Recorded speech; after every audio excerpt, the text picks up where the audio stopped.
Salve, salve! Família vascaína, claro, dentro do possível, porque depois da atuação pavorosa de ontem, né, é complicado até dar um bom dia, uma boa tarde, uma boa noite, é difícil demais, né, porque o Corinthians ontem não fez força nenhuma para ganhar do Vasco. Se você não me conhece, eu sou o Thiago, do canal Vasco em Família, estou iniciando esse novo canal com um estilo diferente, aqui é um canal de react, e nesse vídeo vamos reagir aqui o corte de 2 programas da ESPN, que estava por lá o Zé Elias, Fábio Luciano, que fala, que deixa uma opinião que é para matar o vascaíno de raiva. Estava por lá também o Fernando Campos, né, que é vascaíno, também comenta de uma forma bem... Ai, o que eu posso falar? Não sei o que eu vou falar, mas ele estava nervoso, né? Claro, como bom vascaíno que é. E também a galera lá do Troca de Passes estava por lá, Jéssica, o Alex, e o Alex também toca num ponto que, sim, o treinador pode estar treinando mal, não conseguindo passar as suas ideias, mas ele comenta, como ex-jogador, é claro, que tem movimentos, principalmente da defesa do Vasco, que está assustando, né? Que não são de jogadores profissionais, podemos dizer assim. Então chega aí, se não for inscrito aqui, se inscreve, deixa o like, vamos acompanhar esses 2 programas. Depois da pergunta sobre se concorda que tá entre os 8 melhores, se precisa de reforços, a resposta foi sim, eu não preciso de reforços. Ele não vai negar o que o presidente do Vasco disse. Ele não vai falar que precisa de reforços. Obviamente, eu tenho certeza que internamente o Vasco tem uma avaliação de que é necessário contratar mais. Isso é claro. O Vasco precisa principalmente de zagueiro, jogador para chegar, vestir a camisa e solucionar. Tem carências ainda no seu elenco. O jogo de hoje deixa isso evidente. Mostra isso. Acho que o Carille, de certa forma, até expõe que a fala do Pedrinho foi uma fala equivocada. Só que o que o jogo expôs também, para mim, o trabalho do Carille é um trabalho que merece questionamento. Hoje, quando o Vasco estava jogando sem uma referência na área, que é o Verratti, qual a jogada forte do Vasco? Cruzamento para buscar o Verratti. A única alternativa do Vasco com a bola era buscar essa referência no ataque. Só que não estava lá, era o Ryan que estava jogando, que não é um camisa 9. Tá aí outra carência, outra necessidade de reforço. O Vasco precisa de um outro camisa 9. Porque o Verratti é muito bom camisa 9, é um cara identificado, decisivo. Só que ele é veterano. Dentro de um calendário desgastante que o Vasco quer ir longe nas Copas, em Copa do Brasil e Sul-Americana, é necessário você também entregar peças para o seu treinador conseguir fazer um rodízio e a equipe não sinta tanto. E é necessário também que o treinador consiga encontrar outras alternativas. Não só essa bola cruzada. Tenta trabalhar de uma outra forma, com aproximação. E eu acho que o Vasco, nesse ponto, ele não conseguiu mostrar nenhum tipo de melhora. Assim, um time que praticamente não produziu, né? Do meio para frente. E defensivamente, o que a gente pode falar é que nos últimos 2 jogos o Vasco sofreu 6 gols. E o Fábio Carille sempre foi um técnico conhecido por sua solidez na defesa. Fabião, e o Vasco está mostrando que precisa melhorar. E precisaria muito dele hoje, né? Porque quando você tem um time alternativo, né, e com as preocupações que o Vasco tinha com relação a jogar na arena, contra um Corinthians que ofensivamente tem jogadores de qualidade, essa era a questão, né? O Carille vai conseguir montar um time defensivamente forte para controlar o ímpeto do Corinthians, e isso não aconteceu. Quando você tem jogadores de qualidade, como a gente falou do Corinthians, você controla o jogo com a posse de bola. Quando você tem uma equipe em campo inferior, você tem que ter o mínimo de posicionamento e intensidade de marcação, como o Donan falou que a gente não viu isso hoje, e é trabalho do Carille fazer isso, né? Se ele tem a escalação na cabeça, é lógico que tem pouco tempo de trabalho, né? Então é muito mais na conversa do que no campo para corrigir algumas coisas. Vocês 2 foram grandes marcadores, né? Hoje você, olhando o Vasco sem a bola, além da falta de intensidade, da falta de pegada, que é algo assim, realmente que assusta. Jogadores que precisam mostrar serviço. Isso. E não são Essa titulares. É uma cobrança que tem que ser feita. Uma passividade, de fato, tem que ter uma cobrança. Além disso, a gente viu os jogadores correndo errado. Isso, exatamente. O Corinthians botava na roda, trocando passe, e os jogadores correndo errado, e o Vasco completamente desorganizado defensivamente, né? O Vasco cedeu muito espaço para o Corinthians, e o Corinthians, né, venceu sem acelerar muito, hein? Sim. Sem acelerar muito. O Corinthians não pressionou da forma como pressiona normalmente em casa. Acho que até pelo resultado, conseguiu 2-0 com quantos minutos? Quantos minutos já está 2-0? 2-0 estava com 27 minutos. O primeiro gol foi com... O primeiro foi com 12, o segundo com 27. Sim. O Corinthians hoje ele se poupou jogando, né? Olha se isso. Poupou jogando. Administrou ali o resultado. Se poupou jogando. É óbvio que o Carille sabe que reforços seriam muito bem-vindos. Com relação Aliás, só para fazer o uma Corinthians observação também, Edu, contra o Bahia, mostrou que o elenco não é tão recheado assim. Não, Arrancou um isso, empate contra o Bahia. sim. A gente tá falando de dois times que têm elencos limitados. Mas o Corinthians, quando você olha para um 11, acho que dificilmente você vai achar um time que, trocando quase todo o time, você vai ter a mesma qualidade. Mas o Corinthians tem jogadores que você consegue mesclar. Você consegue, por exemplo, no jogo de hoje, né? Se a gente já falou sobre isso. Se você tira o Garro e o Coronado em boa forma, ele te entrega aquilo. Se você não tem o Martínez, você tem o Bidon, ele te entrega aquilo. Característica diferente, mas é uma mudança um pouco de característica, mas com muita qualidade. O Vasco, ele não tem isso. E eu queria fazer uma observação com relação ao Verratti e ao Coutinho, por exemplo. E aí, não é uma crítica ao Carille, mas é uma observação, cada um pensa de uma forma. Se você não vai colocar, nem leva. Se você realmente tem um problema ali de desgaste, de intensidade, que você vai precisar do jogador no meio de semana, nem leva, porque isso, ele vai contra o Carille na hora da coletiva. Porque assim, se você, realmente esses caras não têm condição, se desgastaram demais e a gente está pensando neles daqui um pouco mais para frente. Até com relação à lesão, por exemplo. Quando você coloca, não tem condições de quando jogar. você coloca o Verratti, você no vai meio de um questionar, jogo como por que esse. que colocou então? Não, Por que ele não entrou jogando? E você expõe, né? A gente precisa ir pra E Itaquera. você coloca o jogador em um resultado que dificilmente você vai com resultado conseguir adverso. reverter. Você isso cansa o daí. atleta, você desgasta o atleta. Exatamente isso. Verdade. Né, diante do Corinthians. Deixa só eu destacar um ponto aí em relação a isso, porque quando eu ouvi, me irritou demais, né? O Corinthians se poupou jogando. Isso irrita, né? Porque num confronto a nível de Série A, e claro, o que a gente espera do Vasco em termos de vontade, de dedicação, de organização, um adversário ganhar do seu time sem correr, sem se esforçar, tem muita coisa errada. Em relação aí à questão do time reserva, isso, aquilo, cara, eu não entro nesse ponto, eu não entro nesse mérito, eu sei que tem muito vascaíno revoltado com isso, porque poupou, né, contra o Corinthians, a ideia é poupar contra o Porto Cabedelo, podemos dizer assim, porque o Brasileirão, ele é bem mais importante que a Sul-Americana, né? Num conceito que você entende que, o que adianta você ir bem na Sul-Americana, vamos supor, um sonho, né, um sonho enorme, ganha a Sul-Americana, mas cai no Campeonato Brasileiro, não adiantaria de absolutamente nada. Então, claro que eu entendo que o Campeonato Brasileiro ele tem que ser a prioridade. Agora, se o Carille me passa a mensagem que é a seguinte, não deu para jogar pela sequência de jogos e não pela prioridade, né? Porque, por exemplo, o Felipe Coutinho vem de uma sequência Santos, Melgar, aí joga ali contra o Corinthians, depois, né?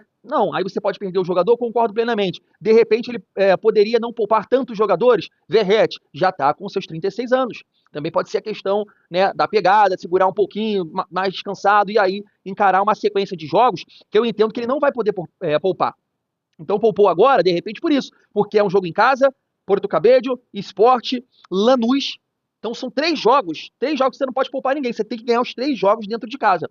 Importante para a Sul-Americana e importante também ganhar no Campeonato Brasileiro. Já que você não conseguiu nem empatar, você tem que ganhar do Sport, porque os seus 2 próximos confrontos é o Ceará fora de casa, que, por exemplo, ganhou do Grêmio ontem. Até acredito que a gente possa ter um bom resultado, mas é difícil jogar fora de casa. Contra qualquer time. E na quinta rodada, quem é? Flamengo. Então, assim, essa questão de poupar não é o ponto principal. O ponto principal é que, com esse time que ele levou a campo, dava sim para organizar melhor e competir. Até porque o Corinthians tem bons jogadores? Tem, mas não está jogando tão bem assim. O Corinthians, na pré-Libertadores, na primeira fase, ele empatou com o time fora de casa, lá da Venezuela, e estava 2-2 até a reta final do jogo.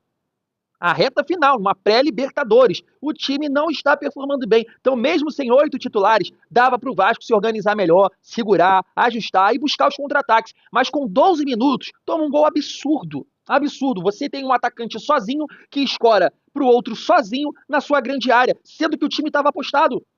O lateral era nosso, mas, poxa, se você observar, tinha 3 jogadores do Vasco mal posicionados contra 2. Tinha o Freitas, João Vitor e Pumita. Depay e Yuri Alberto conseguiram, né, fazer o gol. Então, assim, é injustificável a postura do Vasco ontem, de tesão, de vontade, de organização. Nada ontem dá para aproveitar. Então, por esse motivo, eu não coloco na conta de poupar jogador, dos reservas. Dava para competir melhor. Não estou falando que ia ganhar ou empatar, mas dava para competir. Porque, como foi dito aí, o Corinthians ganhou sem se esforçar. Se poupou jogando. Olha isso. Se poupou jogando. Pô, como é difícil ouvir isso, né? Foi. E o do Corinthians, evidentemente, ficou muito satisfeito, fez festa, gritou olé, né? O baile todo. Foi um jogo que eu acho que ele trouxe para mim, ele evidenciou a disparidade que existe, a discrepância que existe entre os 2 elencos. Um elenco, sim, estava dentro do top 8 do Brasil. E o que está sendo questionado é justamente com relação ao elenco, né? Exato. O Vasco resolveu poupar alguns jogadores, entre eles o Verratti, o seu fazedor de gol. Também porque o time teve agenda no meio da semana e desgastou a equipe, né? Às vezes é um controle de carga que o departamento de fisiologia precisa fazer, indica, e aí o treinador faz. Mas não só por isso o Barreto. Depois entra Coutinho, né? Entra o Verratti, o jogo muda um pouco. Mas assim, o Corinthians teve uma tranquilidade para construir o seu placar. Desculpa, acho que o Coutinho não. Não, o Coutinho não chegou a entrar. Coutinho não, né? perdão. Entrou até o Alex Teixeira. Isso, o Payet, perdão, confundi. Mas o Corinthians foi muito superior, né? Jogou com muita tranquilidade, construiu o resultado mais nos erros do Vasco. Esse Corinthians ele passa por uma adaptação em 2025 que é muito interessante, que é uma leitura mais correta das suas limitações. É um time que está reagindo um pouco mais, que joga mais no erro do adversário, que tem um pouquinho mais de disciplina defensiva e quando consegue explorar o erro do adversário, faz uma pressão bem feita, encaixa bem a marcação, aí sim sai para o ataque. É diferente Nada disso ontem, cara.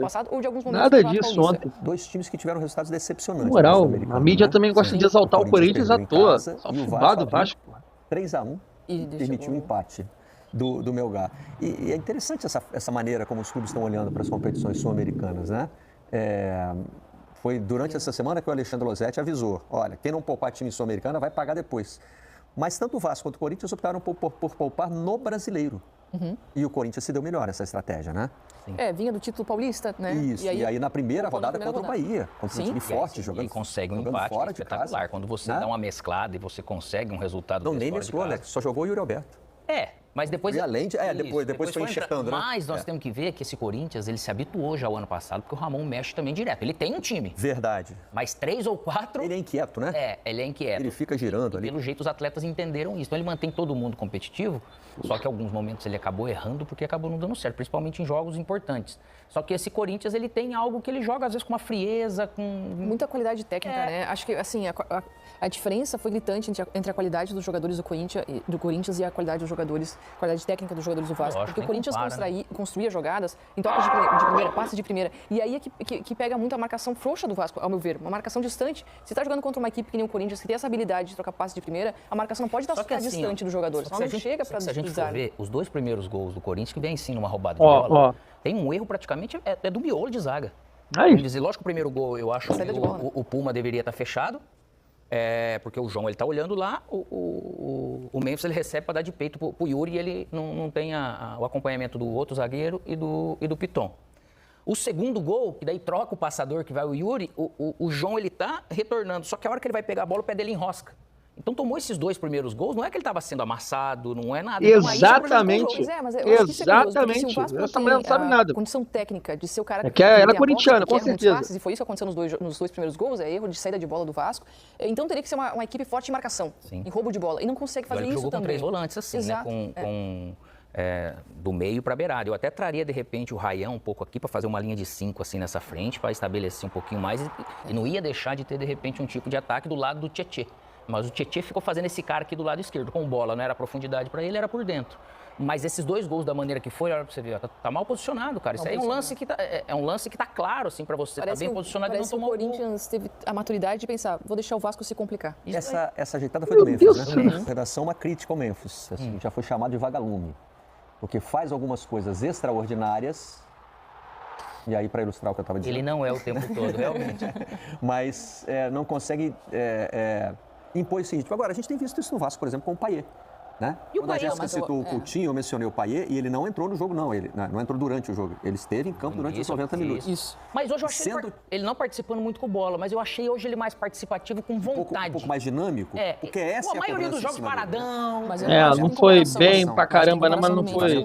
Com o Payet. Não, na produtividade. O Memphis iniciou essa temporada abaixo, mas ele, a partir do momento que ele foi convocado, que acho que ele retoma o ritmo físico dele, ele tem participado cada vez mais dos jogos, dos lances. Importante. O Payet não. Bem que é um recorte pequeno. E o Payet, eu tenho achado que... Mas é por causa do time. Que ele não tá bem, é muito maior. Você pode ver muito dos lances que o... Mas você esperava um protagonismo dele, né? Você esperava que ele entrasse em campo. Mas vamos pensar assim, que o Vasco, ele ajuda menos o Payet. O Payet tem que fazer muito mais pelo Vasco do que o Memphis, que ele pode esperar. Pra salvar a pátria, digamos assim. Eles têm, o time do Corinthians, você falou bem, é um time muito técnico. Beiradas, todo mundo sabe lidar com a bola. E ele joga num ritmo, ocupação de espaço, troca, que ele não se preocupa se ele está, de repente, mais exposto, porque o Yuri e o Memphis não ajuda a marcar. Não, né? Ele é um cara que está fora disso. Só que ele se ajeitou com essas características, independente de quem ele muda, o Corinthians consegue ser perigoso. E, Alex, eu acho que é importante o Vasco, nesse início de Brasileirão, ter consciência das suas limitações. que não tem um elenco top 8, que tem muita dificuldade para acompanhar fisicamente o ritmo dos adversários, que não consegue deter a posse, é um time com dificuldade para construir jogadas. É importante ter essa noção das suas limitações para entender qual o jogo que o Vasco tem que fazer. O campeonato é longo. Elenco top 8 é uma referência ao presidente do clube. Que diz, sim, por isso que estou falando isso. Ele disse que o Vasco tem esse elenco com qualidade para estar entre os 8 primeiros e que tudo vai depender do trabalho. Uma forma de colocar pressão no treinador também, né? Acabou colocando, né? Coloca pressão nos atletas. O Carille tem tentado fazer, eu acho que também falta algum... Eu sempre falei isso, tem coisas que dentro de campo os atletas precisam fazer melhor, porque às vezes o treinador, ele treina tudo, o atleta fala, beleza, aí chega na hora, num momento ou outro, ele está fazendo errado. E aí não é só o treinador o culpado. Pois é, mas tem momentos em que o que fica evidente é justamente a tal profundidade de elenco, essa palavra aqui, né? Passou a ser usada para definir se você tem muita qualidade ou não dentro do seu elenco. Porque hoje, claro, o torcedor do Vasco pode discutir a opção, né, do Carille. Poxa vida, mas poupar o Verratti, ficou evidente que o precisava mesmo, mas o que se mostra é que quando sai o Verratti, uma hora o Verratti vai sair porque tomou um cartão, outra hora ele vai sair porque está machucado, né? Vai sair do time em determinados momentos. E a gente viu hoje que falta as opções para substituição não são boas. Falta elenco, falta exatamente isso. Então, acho que assim, é importante o Vasco saber essas suas limitações, entender qual é o jogo que ele pode praticar para ser competitivo. Hoje ele não foi nada competitivo. Depois da pergunta sobre...